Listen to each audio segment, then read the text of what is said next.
I would have thought Okay, that's interesting, there you but go. for some reason, my sex drive and the way she looked would have override that problem right away. I don't really care what she would, Okay, eat. okay.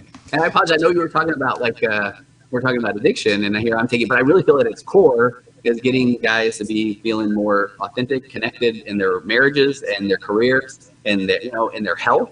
I mean, because again, addiction is where the brain goes when it feels like it doesn't want to be uncomfortable, it doesn't want to, and it just turns to that because it wants that immediate rush of dopamine, that chemical rush. And then over time, it really, it becomes the go-to. So the second a guy feels disconnected or whatever it is in his life, the brain goes, "Hey, we're over here. Let's go do this."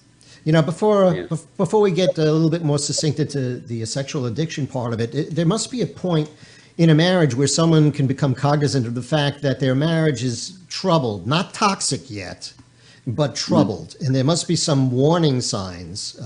And Yeah. so, what are they? Some of them. Yeah, I mean, it really. I feel like a big one that I'm seeing now, and literally this week I've been thinking about this a lot. I know it's only Tuesday, but it really is the when people are together and they're gonna watch a show together, but she's on her phone or he's whatever. So they think that they're being together, but they're really not having a shared experience. And so I think that's a big one where it's like we're going through the motions, but we're not really connected.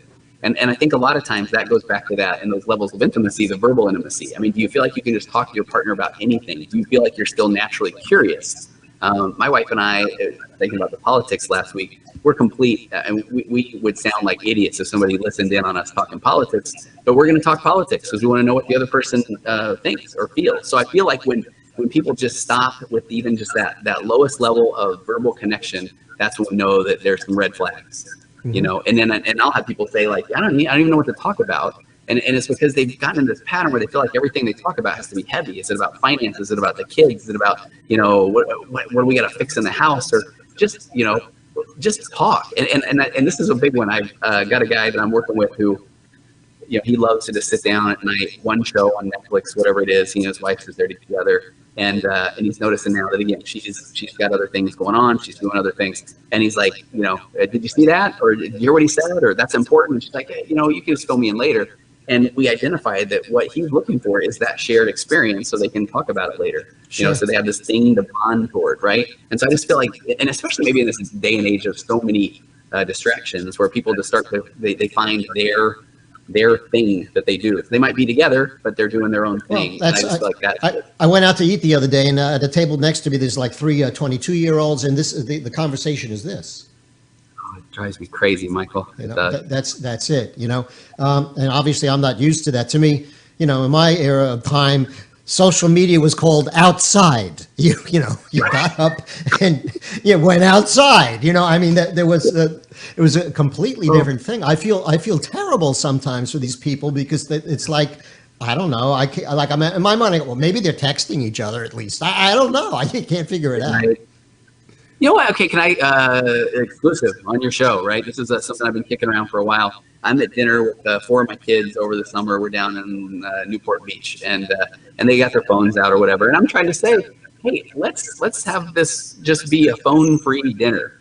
And I love my kids. I got a great relationship with them. And one of my daughters has said, when you're saying that, what I'm hearing is you're not kind of saying, hey, what are you doing with your phone? Or, we grew up with our phones. Our phone is an appendage to us. And basically I hear you're an old man now saying, get off my lawn, right? You don't know that I'm like, sending my family is amazing, picture to my friends, or isn't my dad crazy? And it's like, it was still hard for me to listen to. So where I kind of went with that was, I know back in the old days, 50s or 60s, and here's that darn rock and roll music, right?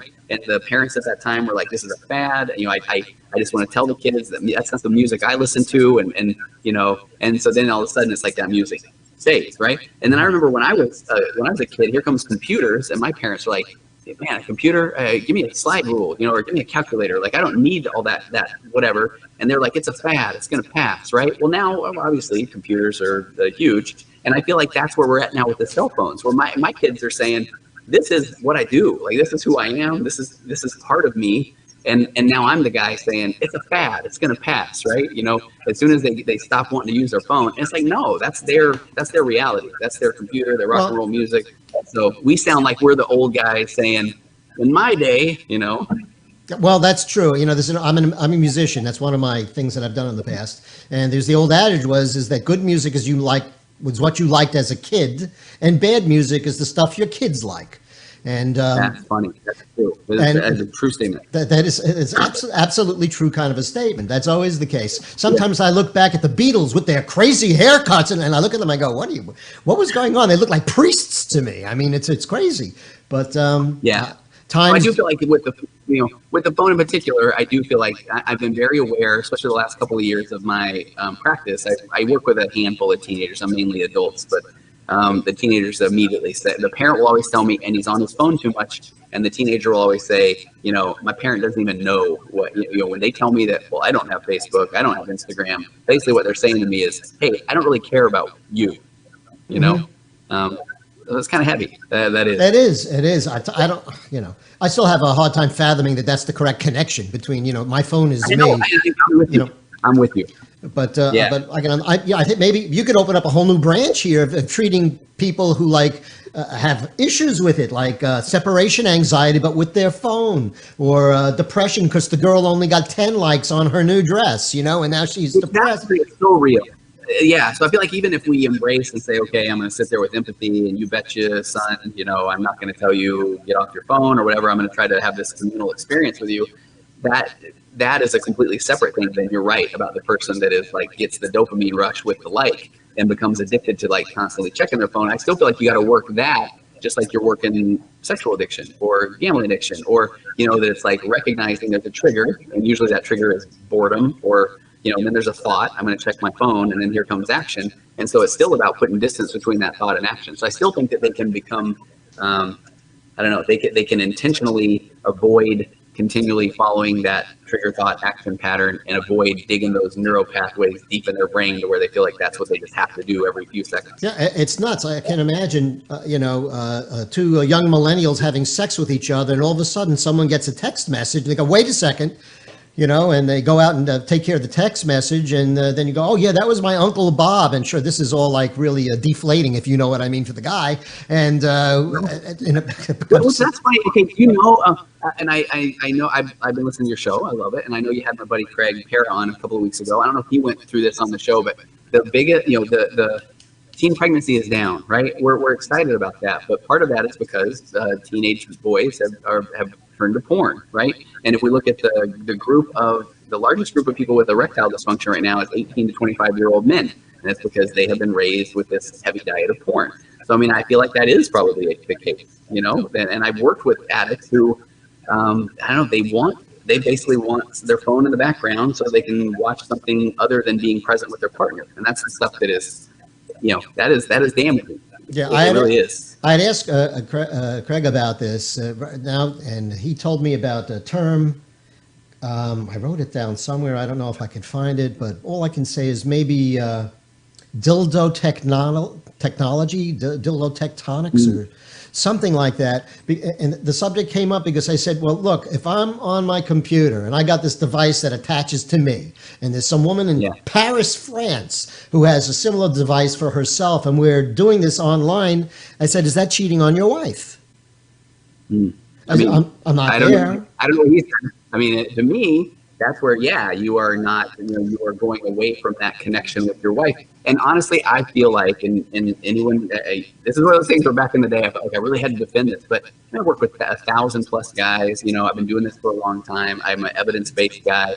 And it's I feel like most guys don't even have a view of what that real connected relationship looks like. So, to that person that has no idea, no model of what a real connected relationship can look like, they can in that moment say, yeah, that's not cheating, right? But to me, it's still you have an opportunity to connect on all these different levels of intimacy with your partner and have this connection with them where that is your person, and you find an incredible amount of joy in being present with them. So anytime you're having this sexual experience without them, I feel like you're missing an opportunity to really continually bond and connect with them.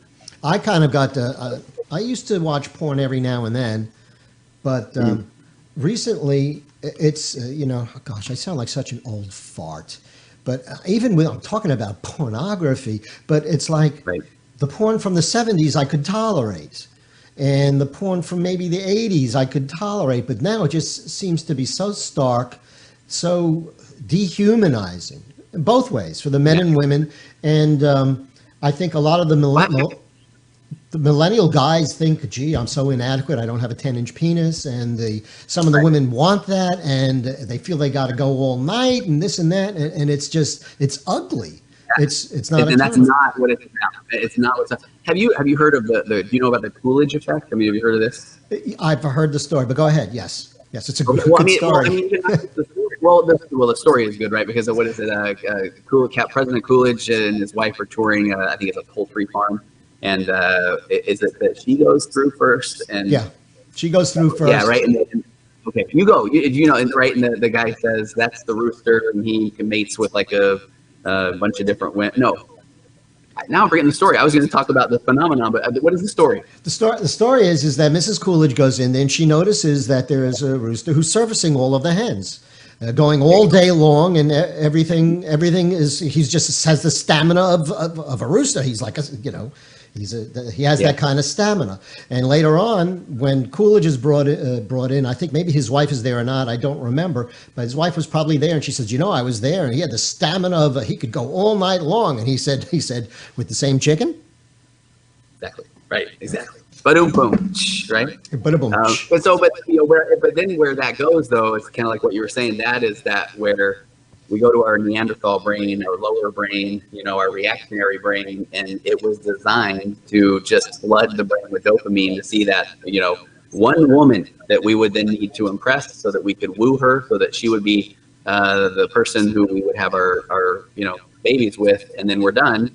And now it's like the brain, that lower part of the brain sees porn, and every one of those women it sees, it's like, oh, there's a new one. I got to get her. That, so it's pouring out more dopamine and more dopamine and more dopamine. And pretty soon you're burning out your dopamine receptors. So it's causing you to need more and more and more. And I was like, why am I saying this, Michael? But it's like that whole thing about the porn of old versus the porn of new. So now people are just, they need more and more and more to get stimulated. And so that's why then people find that they have to amp it up. And sometimes it's the sick and disgusting and gross and whatever that is, because their brain's like, I need more, And so that's kind of where that goes. Why I think why a lot of people say that the porn of old was tame.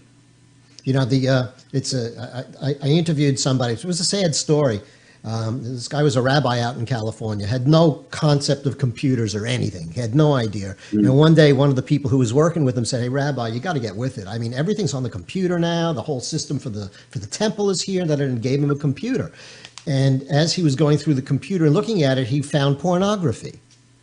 And then the pornography went to more pornography, went to homosexual pornography, and eventually wound up with child pornography. And he kept on getting, way back when, I don't know if you remember, if you could get like pop-up after pop-up, he's looking at David and not realizing he's going to the David, which is some homosexual. And now these things are popping up. And finally he calls the guy who gave him the computer and he says, "I can't use this. It's like I keep on getting these messages and things." And the guy says, "Don't worry, I'll take care of it." And the guy takes the computer, he finds this along with child pornography, and the next day the FBI's in his office. They take everything away, and he is now no longer a rabbi, has no place to go or to talk to, and he feels rather innocent about it. I don't know how much I believe him, but right. I have no reason why I shouldn't. Yeah, and I've worked with enough. When you work with enough cases, I have run into those where I really do feel like it was someone that was. That was clearly not their intention, and all of a sudden they're somewhere they didn't know that they would be, and they've worked with a couple of people where there has been a sting. That's one of those, horror stories, cautionary tales. Yeah. Well, I've had some. That isn't.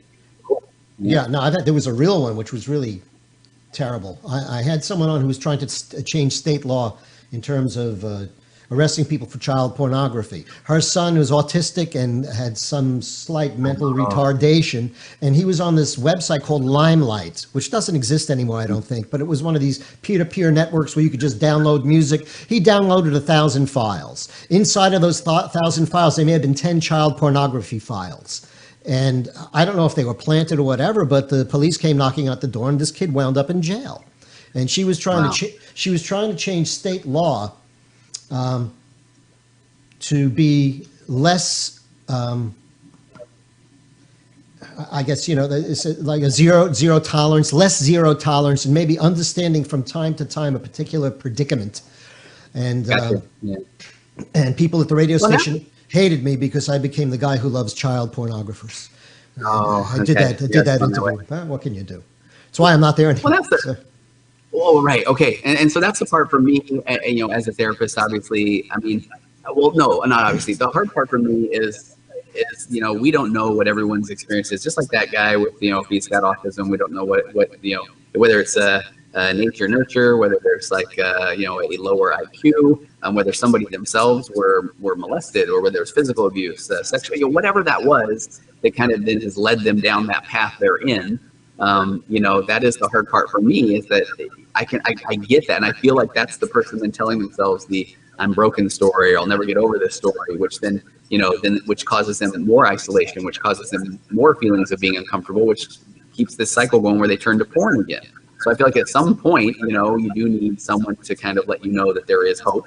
And in my certified mindful habit coaching, I mean, actually, I got that through Craig, and because I'm part of that movement that is. Let's look at this as more of a strength base. Let's drive, instead of just like there's a theory that when you remove an addiction, it leaves this big void, and now we're just kind of saying, all right, now just kind of live with that void.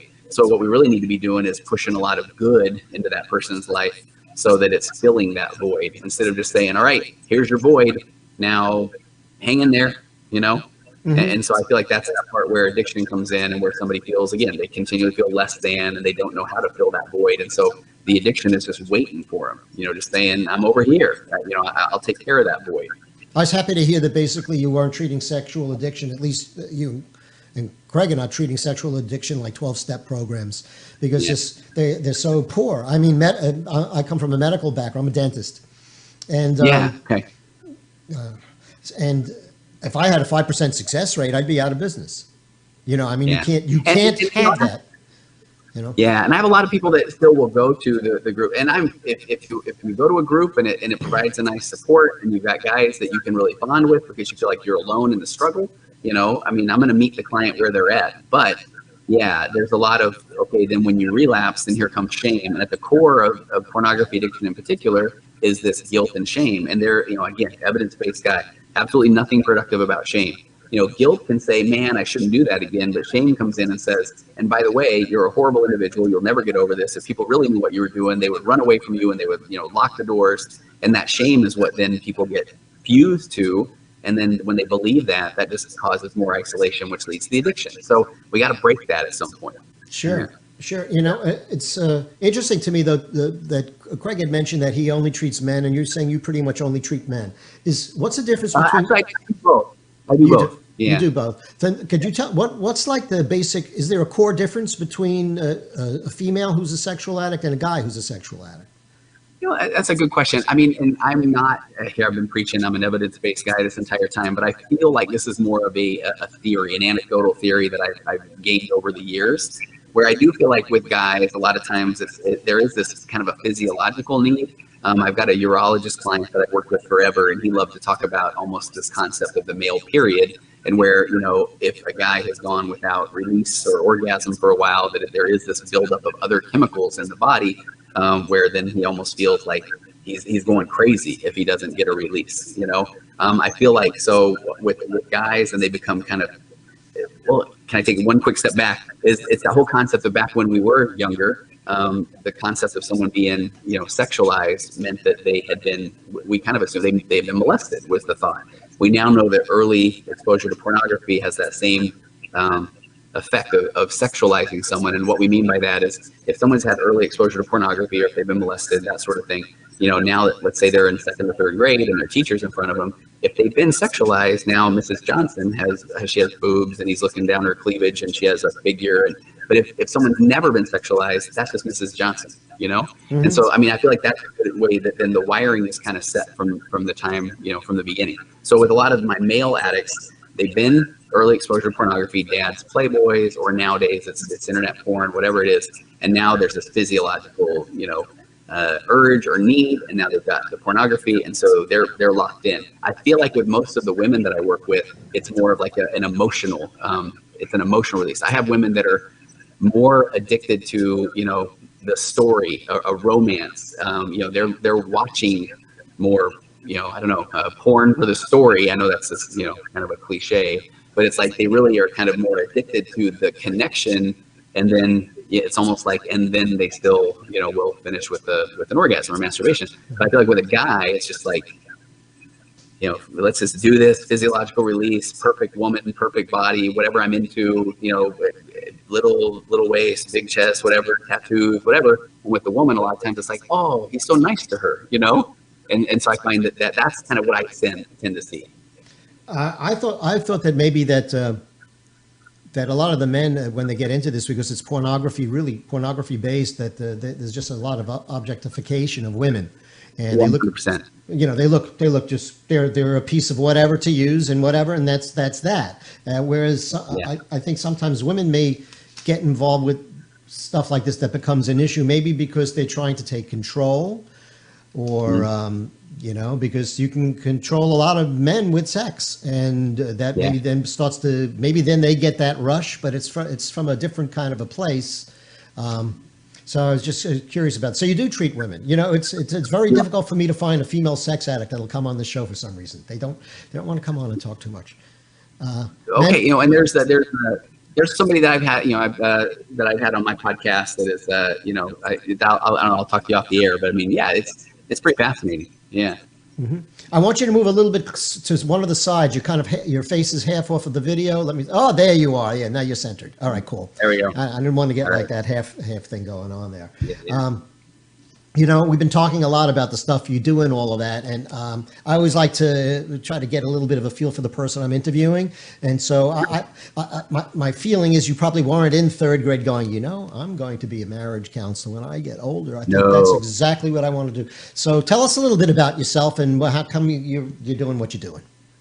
No, that's nice. So I actually spent a decade in computer software. I went through the .com boom. I thought I was going to be rich, I watched people around me that were buying stock for 10 cents at a company and watching it go up to $150 a share.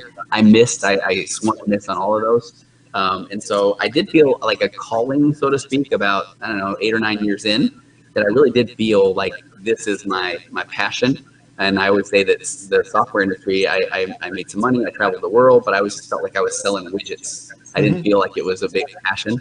And I felt like when I spoke at trade shows all over the world, and I just felt like I really enjoyed talking with people. I was in sales and marketing, and I felt like I really just enjoyed learning more about people. So then my software company I worked with tanked. I started a computer hardware company working in the digital forensics market. And but at that time, I felt like this is not what I want to do for the rest of my life. So at that point, I did say, all right, a couple of years are going to go by. I'm either going to get my master's in counseling or I'm not. So I decided to just go forward with that. And then once I actually went back to school, I think I was in my early 30s, I never knew that you could go to school and actually enjoy the reading or the classes or that sort of thing. But it was because I actually found stuff that I liked, and that was the world of therapy. I still got out and did it part-time. I still had my computer duplicator company. I own part of a shaving cream company, part of a nuts and bolts company. So I still had this like entrepreneurial itch. But man, the more I got into the counseling, the more I just felt like this is right. And so fast forward a few years, and I created an online program called The Path Back, which is an online pornography addiction recovery program. And then with that, and then I started a podcast called The Virtual Couch.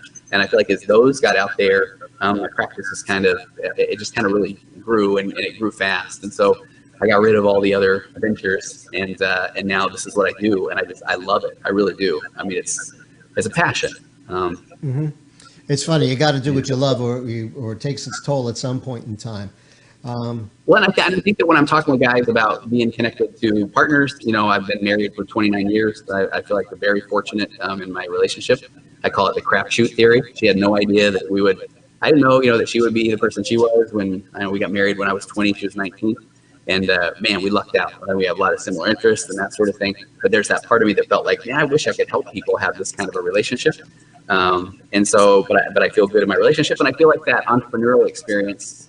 A lot of people, when they come into counseling, especially guys, kind of feel like, oh, it's going to be the guy with the patches on his elbows and I don't know, like a pipe or something. He's just going to say, tell me how you feel. And I feel like, no, I've been out there 10 years in the corporate world, and I've started my own businesses, and I've failed, I've lost money, I've made money. So it's like I feel like I can have empathy for that. And so when I'm talking to a guy that feels like he's not connected to his career, then I feel like I can jump in there too and just say, all right, then let's do something about it. You know? Sure, sure. It's a Yeah. hard move. It's a hard move. I got to tell you. I'm in Yeah. semi retirement now, and Yeah. that's unique too because I've never had like the opportunity to vegetate and sit and do nothing. And You know, can I tell you too that this is a big part of my story. So, gosh, it's probably been 20 years ago. I just started running, just, you know, because I had put on some weight when I got out of college. And I started with my 5Ks, and I moved up to a 10K and then a half marathon. And I ran my first marathon. And it was, when I crossed the finish line, I cried. I felt like, oh my gosh, I found another thing I was passionate about. Then I chased down a Boston qualifying time. I ran the Boston Marathon. Then all of a sudden, I volunteered at a 100-mile race in the area. It's the Super Bowl of hundreds. It's called the Western States 100. And then all of a sudden, I thought, man, you know, who is it that's running these 100-mile races? And so then I started saying, all right, let's try this. So I started running 50Ks, and I started running 50 milers, then I started running 100Ks, and then I ran my first 100-mile race. And I've never been more hooked or addicted to something in my life.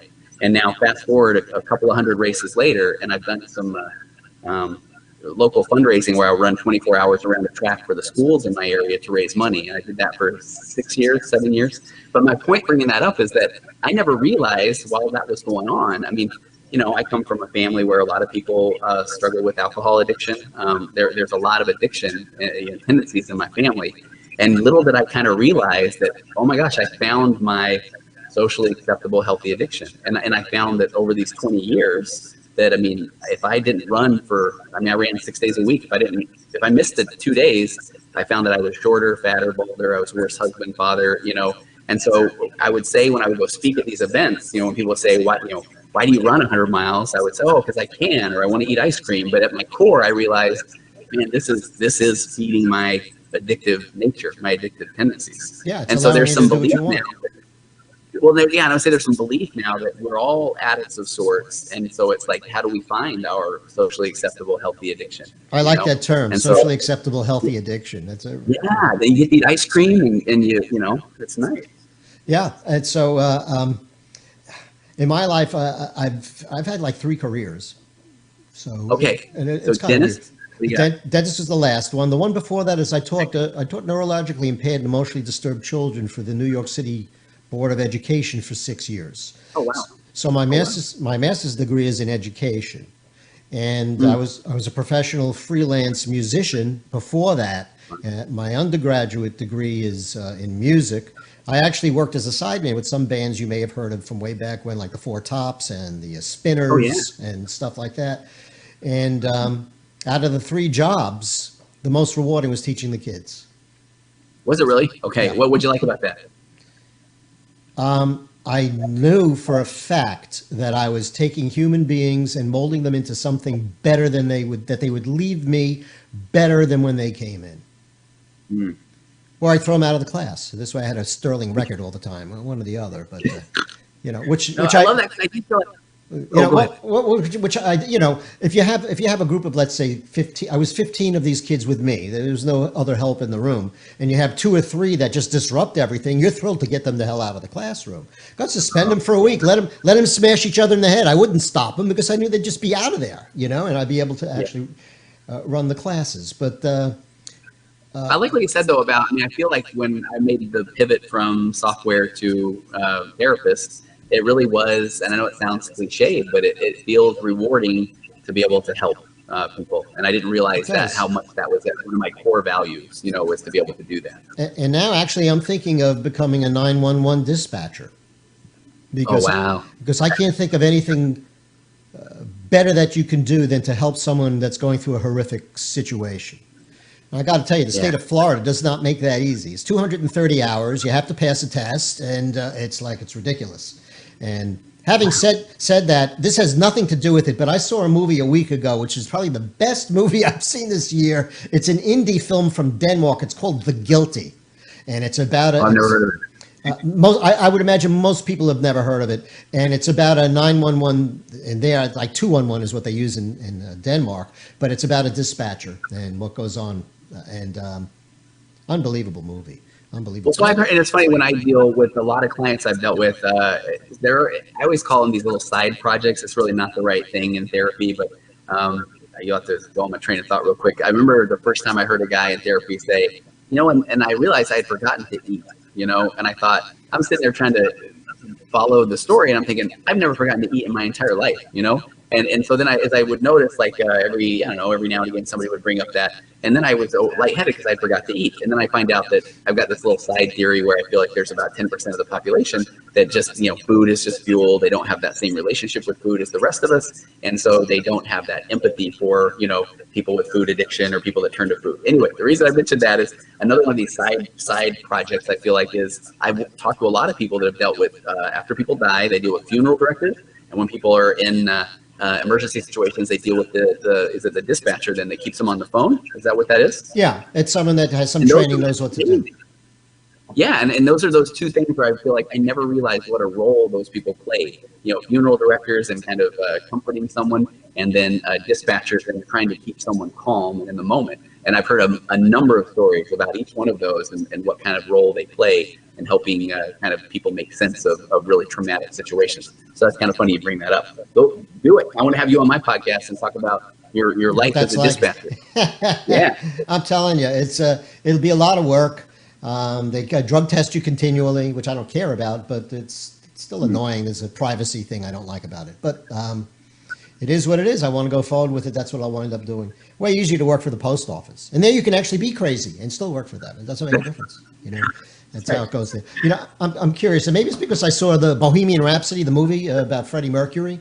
Do you ever get homosexual sex addicts in there in your practice? Yeah, and you know what I've seen more of, which is really interesting, is I am again, no guilt or shame. My job is to help the client with whatever they bring into the room. What I end up seeing a fair amount are people that might come in and they are in a marriage, but they are, when I'm doing an assessment, if they're a porn addict, for example, and they're kind of telling me that they only view gay porn, because they'll tell me, and I still a couple of people have said it's because I respect women too much, or those kind of things, right? But it's like, as I kind of dig a little deeper, and here's somebody that doesn't feel satisfied in their marriage, and then the gay pornography, homosexual pornography is the outlet. And then it's like, when you dig a little deeper, here's somebody that has been repressing their sexuality for who knows how long, to the point of even where they get in what is called a mixed orientation marriage. Here's a homosexual man who has married a woman because they were so in that world of guilt and shame. And so now pornography is actually giving them this outlet where they feel like they can express their sexuality, even if it's only in their mind, but it kind of keeps them, I don't know, it just puts them in a pretty rough spot, because they're not engaged in their marriage. And now here they have this is my, I'm longing for, my call is homosexuality. And so I've worked with a number of people where then it's like, what do we do with that? Where people then say, I gotta be me. I got to be more authentic, and then you work with them, and that can be hard where they end the marriage. But I've also worked with people that we're working with the pornography addiction. It's around homosexual pornography, and they aren't willing or in a position to let their spouse know, or to end a marriage, because maybe they do have kids, or their family, there's a bunch of shame there. And so I see a fair amount of that. I do. In your opinion, I don't know if that answers your question. No, yeah, it does. It does. In your opinion, I'm just curious, do you ever feel that in certain situations with certain couples that pornography is a good thing, that it's therapeutic? I get that asked a lot, and honestly, this is that part where, and I know I keep saying this, I am a no guilt and shame guy, but I feel like if I've got a couple that's bringing that in, I'm gonna have some empathy around that. I'm gonna see what that. But I have seen that brought into counseling, into therapy many times, and I'm not an all or nothing or black or white kind of guy, but I feel like when we really explore what that's about, there's typically one of the partners has felt like, well, that's what we have to do in order for him to kind of feel connected. But I would rather us not have pornography and work on our connection. So I mean, I feel like, and I get that a lot, I do. And so I can understand that, but I feel like at the core that there's still a relationship issue there, and that it can be worked with, but that's where we got to jump in with those EFT skills, where it's like, people need to be able to feel like they can be vulnerable. And if the guy is willing to say, man, you know what, I'm kind of addicted to this, and I have a hard time staying present if I'm not thinking about, the perfect body or whatever. And that takes a pretty patient partner to kind of say, hey, I appreciate you being that vulnerable, and I would rather us work on you and me, and we'll kind of work on being present. Let's try this without the pornography, and it might be a bumpy ride, but we'll get there. So I don't know if that feels like a cop out of an answer, but it's like I No, feel but like it's still I understand that because, be quite honest, I'm sure you've heard it. I have had different therapists for different reasons that say, oh, yeah, and porn is a good thing. And we show them porn, they get to learn what to do and da-da-da and all of this stuff. So, I mean. Can I tell you, what's wild for me is, and I mean, I had this in a session today where you've got a couple in there, and it comes up where the woman brings up, hey, he keeps wanting to do something that I don't want to do or that's uncomfortable to me or whatever, and and usually it's around. It's moves that they have seen in pornography, and the woman there seemed to like it, and so then it's like sometimes I almost see the guy will look at me almost like, hey, don't out me, bro, don't you dare, and it's like I know that he's talking about things that he has watched in porn over and over, and so he's convinced if she's not enjoying herself now, which you mentioned earlier, objectification, which is probably because she feels like she's objectified. He's like saying, okay, then we just need to do this, but he's not about to say out loud because the girls in porn seem to dig this, Yeah, that's So, a big. yeah. I've tried that. It's a big mistake. I mean, I never assumed that. But, it just doesn't work that way. Women don't like being sprayed in the face too much, and Right. I mean, and being violated by salamis. I mean, it's just No. it's Well, and I should have said this earlier. When you mentioned objectification, if I can just kind of go on another quick soapbox here, I Sure. feel like, and this is a big thing that I feel passionate about this. I will get a guy that will say to me, he'll look over at me, and the wife's there, and he'll say, hey, look, I've let her know. I made this easy. I told her, if I'm happy, let's celebrate with sex. If I'm sad, nothing gets me out of that like sex. If I'm sick, nothing fights the common cold like an orgasm, if whatever it is. And he's like basically saying, I made it easy on her. And he looks at me like, back me up, Mr. Expert Therapist. And now I've done this so long that I look over at the wife and I'm like, okay, what are you feeling right now? And now she's in tears and I'm in control of his happiness. So, he's basically saying if he's ever not happy, it's because I'm not having sex with him. And that leads to her feeling like an object, so then he'll start to pout or he'll start to pull away or all of those kind of things. And so when he starts to do that, he's basically created this situation where he will then distance himself or pout or not help as much because he feels like that's the way he's finally going to get sex, and it just creates this dysfunctional relationship with sex. Mm-hmm. So finally, she feels like, fine, I guess I got to give in order for him to help, give the kids a bath or do the dishes or whatever. And so then she feels like it's not that intimate connection she wants. It's I guess I got to do my duty. I once used sex, I think, inappropriately with my wife, and I was experiencing, and I understand it's pretty common when you get into your 60s, is sometimes you become aware of your heart. And Mm-hmm. I felt like it was beating and fluttering and all of this stuff. So I went to my cardiologist and he says, I want you to wear this Holter monitor. Now, a Holter monitor is a gizmo that's taped to your body. Now they have all sorts of stuff. This has happened like 10 years ago, but they have all sorts of stuff that's really easy to use. But this used to get taped to you and it recorded your heart and what was going on 24 hours. And the next day you would go and have it removed and they would analyze it. So that evening, I said to my wife, the doctor said we should have sex. And she goes, no, he didn't. I said, no, he said we should have sex so that it registers and they'll be able to check my heart out while that's going on. And she said, okay. And we did. And finally, like a day or two, I bring the thing in. And then a week later, I have my exam. And he goes, everything in your heart looked pretty good, except he says, there's one point where your heart really started to race and it was jumping around and it was very erratic. And I said, oh, yeah, that was probably when I was exercising. And he goes, at 12:30 in the morning? So I said, well, I was exercising with my wife. And he went, oh. and went on with it. But that's the only time I think I actually ever took advantage of a situation like that.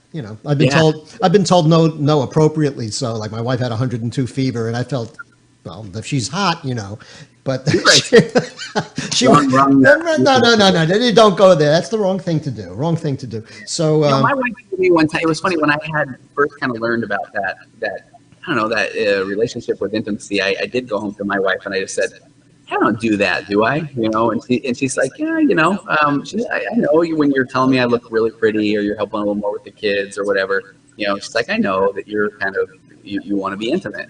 And then she's like, but it's not like after we do, it's not like then you kick the dog or you ignore the kids or that sort of thing. But she's like, but then you're not as complimentary or you're not as. And so when I work with guys, I mean, I'm telling them. If that's the person they are leading up to wanting to be intimate with their wife, then afterward narrate that. So I'll now say to my wife, it's like the day after, hey, you look beautiful, and I'm not even trying to have sex with you, right? Or it's like, look at me, I'm helping the kids, and I know that is not on the table tonight, and she would say, okay, stop it, I get it. But it was that point where it did make me realize that I kind of was, being nicer and helping more when I kind of felt like, maybe tonight's the night, right? And you got to change that relationship with intimacy in that way. I try to be a stunning, wonderful example of a human being all the time with my wife. That a guy. There you go. I compliment. I really truly believe that everyone in life has to know that they're loved. Yeah, absolutely. And if you can't do that with your intimate partner, then you're lost with your intimate partner. Well, so at the core of the EFT, the marriage therapy stuff, is it's based on attachment theory, and that's that concept where from early age we're trying to form these secure attachments. First, it's with our parents, and when no one does it perfectly, but then we get out into our adolescence and teenage years, and we're basically going around trying to say, who can I trust? Who can I be vulnerable with, and who can I attach to? But then, you say something and the bullies on the playground tell you you're a wimp or whatever, or you lay your heart out to a girl in high school and then she breaks your heart. And so that's where we start to then we get a little more judicious and are we willing to, be vulnerable or however. So now we meet the person of our dreams, and this is the person we're supposed to attach to, but we've already got this build up. If I'm too vulnerable, they'll run away. So, but at the core of EFT is this concept of, are you there for me? Do you love me? Can I count on you? Do you have my back? So, It's that's, My wife is very into coffee. I never drank coffee until I got married, and every morning we'll have coffee. And usually, since I've been working, I'm up before her. And although she can get it and do it all of this stuff by herself, whenever I pour myself coffee, I take a mug down for her, and I leave it by the coffee machine, because even if it doesn't cross her mind, maybe subliminally it will, but I want her to know that I thought about her that morning. I love it. And so I've always been that way. The sex part, that's great. Now, I get a little bit of what you mentioned though earlier. Like if I'm ready and I'm not, or if I've been told yes and then it doesn't happen, I get pissed. Yeah. I get pissed. Yep. And the next day, that's all I'm thinking about for the majority of the day.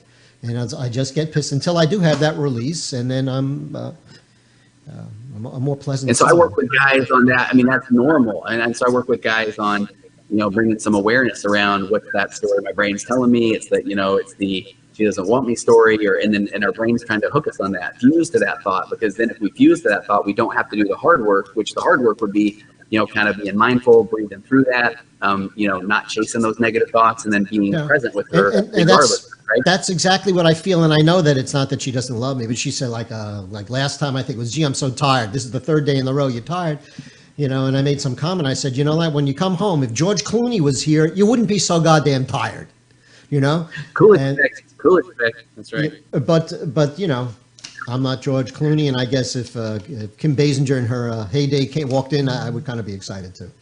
But I did want to ask you something. I know we're running a little late. If you got to go, then tell me. I got about 5 more minutes. I'm heading to my son's first basketball game of the season for high school. So, awesome. That's great. That's great. The other thing that I just noticed when I was reading your bio and all that is it said that you have some type of Christian basis or your faith. I wonder, how does that enter into it? Yeah, okay, and bear with me, this might get a little bit sappy here, but so, in the Christian faith, we're big on Jesus, right? And there's a concept of this, there's a concept of the atonement, and the atonement was where Jesus went into the Garden of Gethsemane, and he kind of felt everyone, he atoned for everyone's sins. And so, the concept there in Christianity is that he knows, all of our fears, our insecurities, and he's kind of felt those, so he's there for you. So the concept with addiction in particular is that, when people, addicts, and it's like what I was talking about earlier, when they keep trying and they fail or they relapse, and they're kind of locking into the story of that they're broken or they're not good enough. And so they eventually, it's almost like they want someone to tell them, or they want their brains to tell them that they are broken and that they can't do this and that they're not enough. And so, and as a therapist, I mean, not that I'm saying I am representing, Jesus or anything, but I feel like my job is to say, hey, I'm not going to guilt or shame you. Keep bringing back the data. Tell me where, tell me what the triggers were that led to the relapse. Let's keep working on this. And I feel like, in the Christian faith, what you're basically saying is, hey, you're not going to be perfect. You're going to relapse. You're going to have moments of weakness. And that's that concept in Christianity of where, hey, Jesus doesn't just make up the difference. He is the difference. And so if you feel like you are broken, that's where they go a lot with the, you can hand that part over to Christ. He's already taken care of this for you. And for a lot of folks, that gives them hope because they feel like they're alone in this journey of addiction. And that is the part where if you go in the 12-step model, they're talking about a higher power. And, so I do feel like in the Christian faith, I'm not going down the Old Testament God of heck, fire, and damnation. I'm in that New Testament, charity suffereth long, patience, unconditional love, that kind of thing. Because I think at the core of every addict is that story of I'm unlovable, I'm broken, I'm not fixable. Because if I fuse to that thought, that cognitive fusion, then I don't have to do that hard work of recovery. Judaism in the Old Testament is a lot more stark, if you will. In Judaism, they say you should get divorced if you don't get together. If you can't get together, there's no sense to you being that way. And the right thing to do is divorce. And there's all sorts of procedures and stuff like that. So it's not looked upon as being terrible. Going ahead and having sex, you could have sex. Adultery means with married people. Mm. So you could have concubines and other people as long as you weren't married to them. Okay. Okay. So another thing was that you could certainly go out of your faith. I mean, the Old Testament accepted. Let's say Moses' wife was not Jewish. She was a Midian princess. So they don't. There are certain things they don't care about. But the reason I say it's stark is because Judaism very heavily believes, and this is through Old Testament, that God is there, but He will not help you. He's given you the tool. He's given you the tools to manage your life. And there's only one person who's responsible for anything and everything, and that's you. And you tip your balances one way or another, and that's the person you become. And there are some other phrases like you will never be given more than you can handle. Yeah, right. But it's just a slightly, I want to see the show on comparative sexuality with different religions. No, I like that. I mean, I'd never really heard it put that way, and that makes sense. Where then it's like, then here comes the, the New Testament version, right? Where then it's like, okay, it's on you, but if you can't do it, right, then here's this savior, I guess, basically, that's like they're going to make up the difference. Yeah, Judaism would say, but here, this is something that will help you. This is just read these prayers and don't look at them as a prayer because all the translations are. I can give you all the Jewish translations. They are God is good, God is great, we love God, God is good, God is good. And it's not about that. It's about what's going through your mind and using these as meditative tools. Yeah. So it's different. So look, I know you got to go. Before you go, though, tell everybody where they can get in touch with you, about your website, your podcasts, all that stuff. Yeah, so you can find me at tonyoverbay.com, and then my online pornography addiction recovery program, which is linked off of tonyoverbay.com. It's called The Path Back, and you can also find that at pathbackrecovery.com. And my podcast is called The Virtual Couch, and I'm about 88 episodes in, and I just absolutely love it. It is I don't know, it's done better than I ever even imagined. I have serious imposter syndrome with the guests and the feedback, and that's that part where I feel passionate about that podcast. And I cover topics about pornography addiction. I do a lot with parenting. I do a lot with couples communication, acceptance and commitment therapy. I mean, I try to cover all kinds of topics, basically like free therapy is what it is. Awesome, awesome. I can probably use some, so maybe I'll join you one night. Anyway, I want to thank you so much for joining us this evening. I It's had a blast. I had a lot of fun, and I got to tell you that this show is 180 degrees completely and totally different than the one I did with Craig. Which is Isn't it? Okay. yeah, absolutely, totally different kind of a thing. So I want to thank you again for joining us. I'll send you a copy if you'd like once I clean it up. Me too, and I'd love to run it. Okay, and I would love to run it on, maybe as a bonus episode on my podcast. I think that would be great. I'd love for Awesome. my listeners. Awesome. Thank you so much for joining us this evening. I Thank really you, do Michael. appreciate it. Pleasure.